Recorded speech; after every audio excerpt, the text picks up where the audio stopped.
উনিশ শতকে test format দ্বারা যাত্রা শুরু করা ক্রিকেট পেরিয়েছে শতাব্দী। যুগের আবর্তনে পরিবর্তন এসেছে ক্রিকেটের ফরম্যাটে, এসেছে সরঞ্জামেও।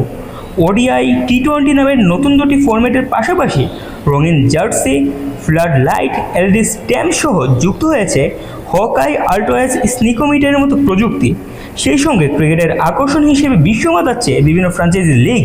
তবে সময় সাপেক্ষ হওয়ায় দিন দিন জৌলুস হচ্ছে ক্রিকেট।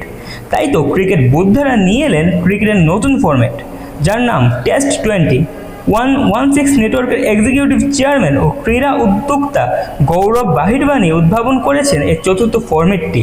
তার ভাষায় এটি শুধু একটি নতুন লিগ নয়, বরং ক্রিকেটের ঐতিহ্যকে ধরে রেখে ভবিষ্যৎ গড়ার প্রচেষ্টা। আগামী প্রজন্মের ক্রিকেট প্রতিবাদের আবিষ্কার ও উদযাপনই এর মূল লক্ষ্য।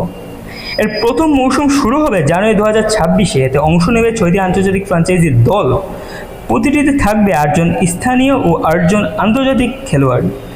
2 ইনিংসের ম্যাচ কাঠামো এমনভাবে সাজানো হয়েছে যাতে ফল নির্ধারণের পাশাপাশি কৌশলগত দিকও বজায় থাকে ঠিক টেস্টের মতোই, তবে সময়সীমা বাঁধা। এটি 13 থেকে 19 বছর বয়সী যুব খেলোয়াড়দের জন্য একটি আন্তর্জাতিক প্রতিভা বিকাশের প্ল্যাটফর্ম হিসেবে কাজ করবে। জুনিয়র টেস্ট-20 চ্যাম্পিয়নশিপের মাধ্যমে তরুণরা আন্তর্জাতিক পর্যায়ে খেলার সুযোগ পাবে, যেখানে তাদের পারফরম্যান্স এআই ও ভিডিও বিশ্লেষণের মাধ্যমে মূল্যায়ন করা হবে। AB de Villiers, sir Clive Lloyd, Matthew Hayden ও হরভজন সিং এর 4 কিংবদন্তি নিয়ে গঠিত হয়েছে এর পরামর্শক কমিটি। প্রতিটি নতুন সংযুক্তিই উন্মাদনায় ভাসিয়েছে ক্রিকেট ভক্তদের। তাই তো পুরো বিশ্ববাসীর দৃষ্টি এখন টেস্ট-20-র দিকে। এখন দেখার পালা দর্শকদের প্রত্যাশা কতটা পূরণ করতে পারে ক্রিকেটের এই ফরম্যাট।